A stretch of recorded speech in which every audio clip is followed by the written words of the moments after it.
In order to get the shot of having the biker and the plane in Mhm. the same frame, I had to have the drone upside down on top of them so you can see how big it is. And so people got to see the drone in action at the show, and they're like, "Oh, that's cool. It's very small compared to a plane. A drone is tiny." But then once they got to see the shot, people were blown away. Hey everyone, thank you so much for watching and listening to the PropsClear podcast. I'm your host, Jillian Angeline. We're talking all about drones and about improving public perception surrounding the unmanned aircraft industry. These episodes are for informational, educational, and entertainment purposes only, so none of this constitutes legal advice. Fasten your seatbelts and let's get started. Today's guest is Martin Vendrame. He is the CEO at DroneBuzz, an extreme sports drone company. Martin, thank you so much for joining me. So excited to talk with you. You're my first guest in Canada, so we're spreading out across the world, one country at a time. So thank you so much for your time. I really appreciate it. Oh, you're welcome. So talk with me a little bit about DroneBuzz and what got you interested in drones in the first place.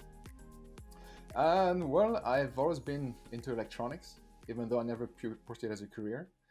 And then when I heard about drones back in 2016, that's when it really I started. I just thought about it all the time. I'm like, oh, that's cool technology, cool things to do with it. And then eventually, I got to start a business, flying drones. And then Now you've got a background in mechanic work. You were in the yes, Canadian Army for a while, so you're used yes. to tinkering with large pieces of technology. Drones are slightly smaller than some of the heavy equipment you've worked on in your career beforehand. But tell me about your career beforehand and how that may have helped you in this business now. Well, I guess with the army, you always find a way to make things happen, even if you don't have the right tools and everything. And so I did a bit of digging on you, so I've seen you've done a lot of work in with the army overseas. Hmm. So you're probably familiar with trying to patch things together and then make it work. Hmm. So I learned a lot that way. And then I've always taken things apart, even at home. If it doesn't work, I take it apart, even though it's gonna go in the garbage anyways. And then but yeah, and slowly that's where I got that knack of just always fixing things. And when you get into drones, you actually fix a lot of them because you crash them and you have to learn to fix them. Hopefully, you don't crash them. That's the goal, right? That's the goal. But then the faster you go, the more risk you take. I could see that. But what kinds of equipment were you working on before you got involved in drones when you were with the Canadian Army? Anything that was on land, so from cars to trucks to tanks to chainsaws to Hmm. forklifts, anything that needed to be fixed. There's in the army, there's no distinction. You're a mechanic, you fix everything. And then in the because I know in the civilian world, there's different light duty, heavy duty, and so there's none of that in the army. It's just you're the mechanic, you go fix it. So you learn how to be versatile, and then I've always been that way, so it kind of suits me pretty good. And then when I left the army, I got a license. I needed to be a civilian mechanic. And the goal is to keep that equipment going as long as possible in the military. I know, That's right. from my experience, talking with people in the US military, that's the goal is, some of the planes are still from, you know, Vietnam War times in the 1960s. They try and keep it going as much as possible and try and find ways to keep it to fix it and not necessarily replace it. And so that's something you've been able to do in your career. Yeah. So, for example, the tanks I worked on when I was in the army were from the 60s and 70s, and yet we're still. And I was in the army between 2003 to 2009, so I still had to find ways to keep them running. So you find parts, and if you couldn't find parts, you try to find a way to make it work. And so it was. And so then Yeah. you started this drone hobby. It was a side job, right? Yeah, I started the business as a side gig because I wasn't too sure how it's gonna go. The Mhm. goal is to go full time eventually, but it was a side gig. And then I did see articles about drones, and then that kind of piqued my interest. And so I remember my wife and I were talking to my wife and saying, you know what, I'm thinking about starting a drone business, which is out there compared to being a mechanic. But so it's been quite a journey, but it's been a lot of fun, and it's fun to do something you really enjoy.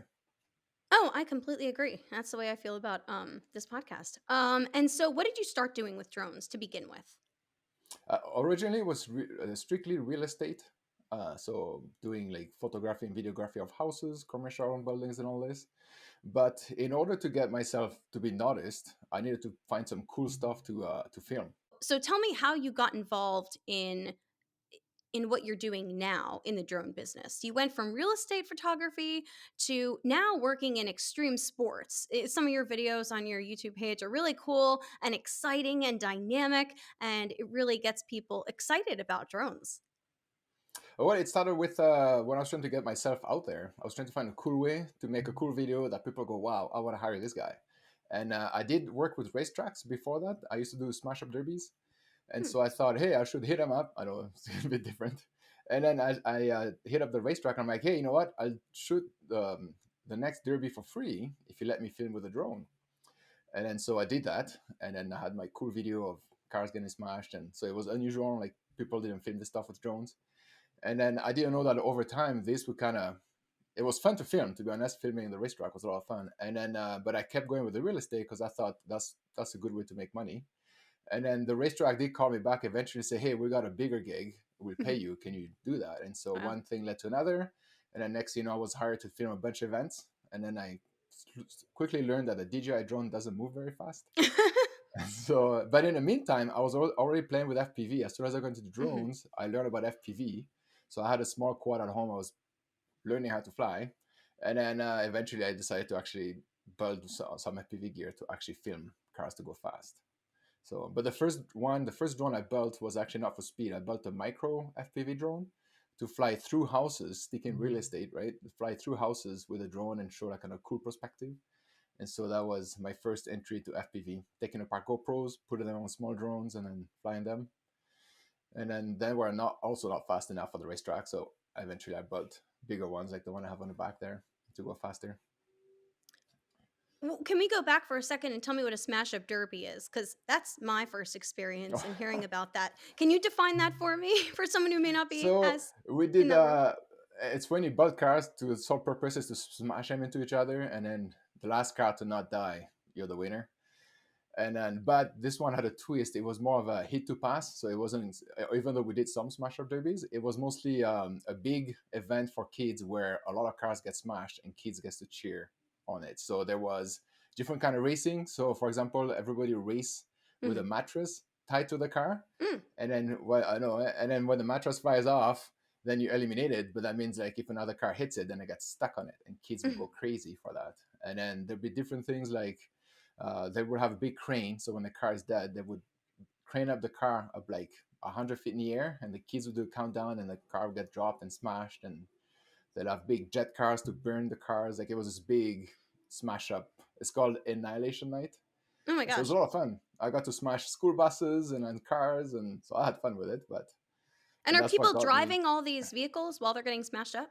Yeah, I was in the bus getting hit by other buses, and in cars getting hit by other cars. And Oh, you were actually driving during the smash up derbies. yeah, and then when I started my drone business, I didn't drive then. I just asked Mhm. them, hey, can I film instead? But yeah, I did that. Oh my gosh. And I guess you're protected wing gear or something like that, pads and something? Well, because it's not like a serious hit to pass, smash up derby. Mhm. The only thing you had is a helmet and seatbelt, and you were not allowed to hit a driver's door, and that was Mhm. it. So it was safe as the people made it. So all the drivers would get together and we talk about how we'll, not hit each other too hard. It's more for show. Mhm. So we would try to have it so the cars that get smashed up in front of the crowds, and then they get piled up and all this, and kids love it. So And what was that experience like using the regular drones? You said they were a little too slow for the action, correct? yes, yes. The first gig was actually a lot of fun because you get to film and view cars in a way you didn't usually see. It's just once they got moving, they was shot out of the frame pretty quickly. And at first, I worked with that, not knowing that there was a better way. And then when I got introduced to FPV, that's when I thought, that's probably a way better way to chase those cars and get really close into the action. And that's where I dived into the FPV and then really got better at it in order to be able to get really good shots really close to the cars. And so it grew. I went from filming drift cars. That was the first group of people that got me to film them. And then I started filming motorbike competitions where they race motorbikes, did private events.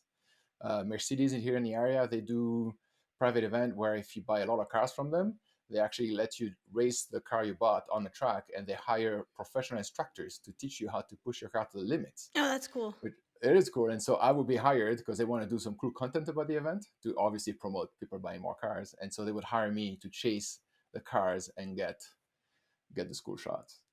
Wow, that's amazing. What makes you so excited about that kind of extreme sport? It sounds like you like an adrenaline kick. I know a lot of people that like that. I think I'm one of those too. But what do you like about that? Have you always had a passion for that since a kid for that kind of I did, I did, energy? I did. Because I grew up on a farm in BC, Mhm. and then we had dirt bikes, so we loved riding the dirt bikes around, building jumps, digging holes, and see if you can hit a jump with a bike. So it started young, and then the army really fuels that because in the army you get to do all the cool stuff, run with guns, and so when I left the army, it was kind of, to be honest, it's a bit boring because as a civilian, people are not used to always being doing extreme stuff, and so that's where the smash up derbies came in. I guess they were kind of filling in that need. And then drones were fun, but when I got into FPV, that's where it really got fun because FPV is a huge rush. Even though you don't move when you're flying, because your vision you see in the goggles, it shows like you're flying your quad probably like a few feet from a car, and so because of that, you have a big rush because I mean any wrong movement and you can crash in a car, crash in the ground, and so it's a constant rush the whole time you're flying.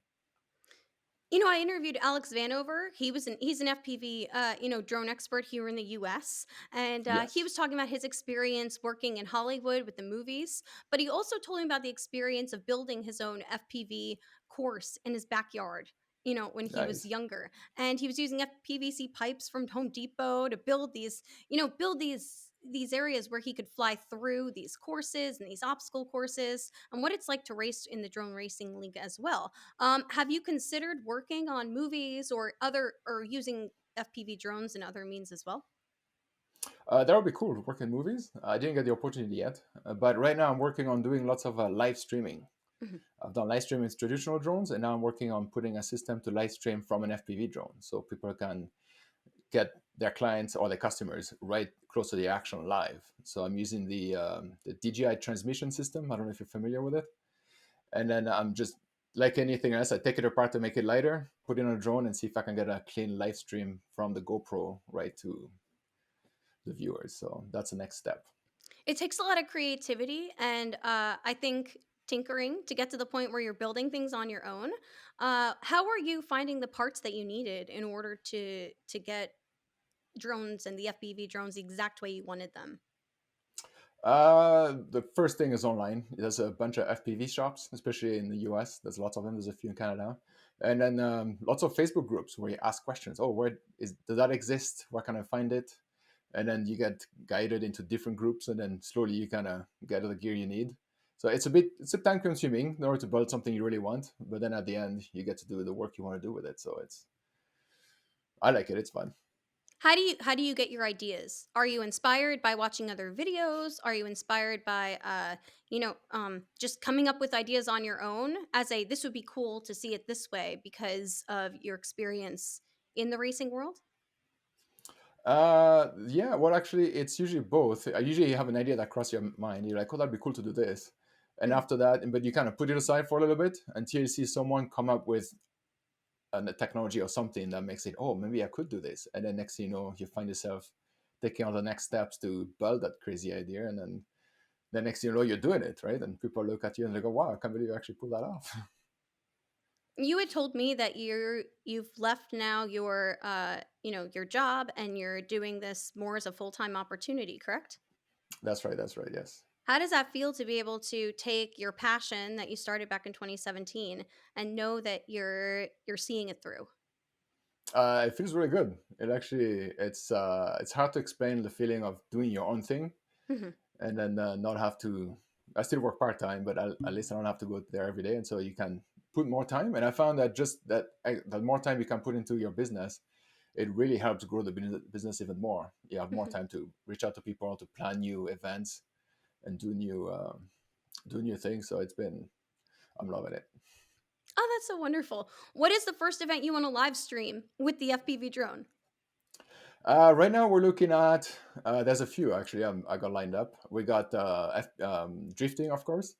I got a few racetrack that asked me about it last year, so we're gonna hit them up. And then also last year I got to fly at an air show, and so we're gonna see if we can live stream from the FPV drone at an air show. That's gonna try to sell them on the idea, but So we say it goes. Last year we got to chase an airplane with an FPV drone at an air show, and so this year we're going to see if we can live stream that shot. So that's the I'm plan. such an air show groupie. I love air shows. But what you're saying is you were able to launch your drone and follow airplanes that were doing acrobatics work in the sky with your FPV drone, correct?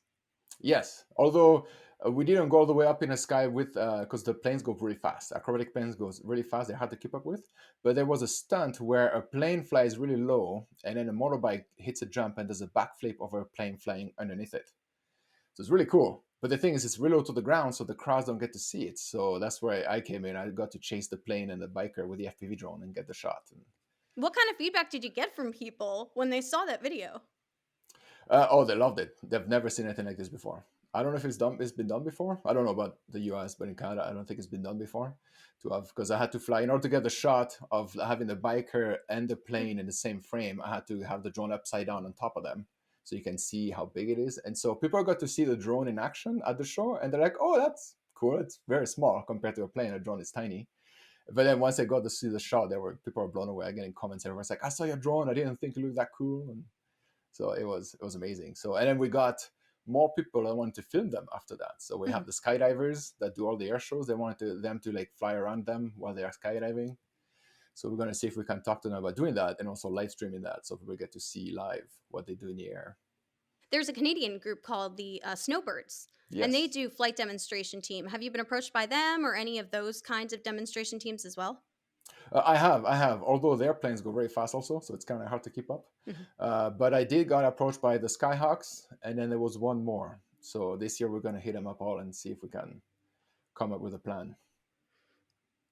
And then tell me about the experience of putting on the helmet. I know that it's a slightly different way to fly a drone than using just the controller and your own eyes visually looking around the sky.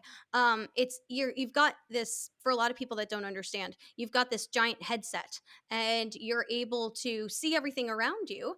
But you're basically flying. The reason why it's called FPV is first person view, so that it basically you're at the front of the drone and you're flying like you would be flying a full-on airplane. What is that experience like for you, and is it a little bit dizzying? Because I feel like it would be kind of a little bit jarring. When I even watch some of the FPV videos, I have to look away even just 30 seconds in because it's kind of making me dizzy as I go. How do you combat that kind of feeling? That's actually a question I get a lot, is the dizziness. The only thing is the latency between what the drone sees and what image you get in your goggles. There, it's very like there's not much latency at all compared to like a VR headset. And so when the drone moves, it moves because you give it an input, and so your brain computes right away that it's turning because you told it to turn, and you don't get as dizzy. I mean, when you first start FPV, you're gonna get dizzy no matter what, but eventually you kind of get used to the fact that the drone is moving because you're controlling it, and so your brain has a better understanding of it. But it's a big rush, huge rush. And then it's also you learn a lot about spatial awareness around the drone, because you only look at the front of the drone, you can't see what's around the drone. And so when you're flying, you have to pick up on little cues in front of you, so when you fly around it, even though it's not in your frame, you know where it's at, and you have an idea where you can put the drone without crashing or hitting anything. So that's actually where you have to have a lot of practice to get to the point where you can know how big your drone is and fly it into tight spaces and stuff. Where have you been practicing? Usually, whenever I can around the house. So what I've done is either at home or at work, I have tiny drones, like tiny FPV drones, and I fly them during my breaks. That's how I got my skill up. Mhm. So every lunch break, everybody would go eat, and I would stay back and just fly until it was time to go back to work. And then I've done that for probably a good solid summer. All That around got an my office. skill. Yeah, well, I work as a mechanic. You got a big shop, so I get to fly around trucks and practice flying through the trucks and all this. And so that got my skill up, way up in flying an FPV drone and being good at be able to fly and maneuver through tight spaces and everything. And then I get a bunch of gigs flying through houses. So that helps a lot in getting your skill and your spatial awareness, because you're always flying through houses and you don't want to hit anything because you have like glass items and all this you're flying over. So you got to make sure you're not knocking anything over. So all that gives you, they call it stick time, where you get to spend more time on the sticks of the controls and get the experience you need. It gives new meaning to the open house tour. It does. Yeah, what a cool experience. Is there any advice you have for young kids or anyone, even just who are adults who may want to jump into this area of drones? That first-person view world. It sounds like a lot of practice is involved. So, like you said, get a small FPV drone and just start playing around in your Yeah. area. It sounds like you don't need a large area to practice with something like this, right? No, especially nowadays, I've started hosting indoor drone racing events, Mhm, and then we fly tiny drones. They're like mhm. 5 volts, and then they're great because you can't damage anything. They're not heavy enough. They don't carry enough momentum, but you can still fly pretty fast. And that's a great way to practice because you don't need to go outside. You can just fly in your house if you want. It's funner to fly outside. The thing is that the weather kind of dictates whether you're flying or not that day. And so with a smaller drone, you get to fly whenever you want. And it's also a bit cheaper. So if you do break it, it's not expensive as fixing a much bigger drone. And so, and plus a lot of companies like FPV stores come up, they sell those kits. Comes with a controller, small drone, the goggles, a few batteries, and then you can start practicing. And then I recommend being part of drone groups that help learning if you have any questions. That's a good way to start. That's excellent advice. Anything else you want to add? Um, no, I mean, I've been the biggest thing I've been doing lately is working on doing live streaming. So that's kind of what I've been talking to everybody about doing live Live streaming with the streaming drone. these events. You haven't live streamed an event yet, correct? No, I've live streamed with traditional drones, and so but that's where the idea was born. I live streamed a drifting competition with a traditional drone, which is unusual. Most drifting competitions have lots of FPV drones. But they wanted a traditional drone because the judges could judge the cars way better by having a top view of the cars than right behind the cars.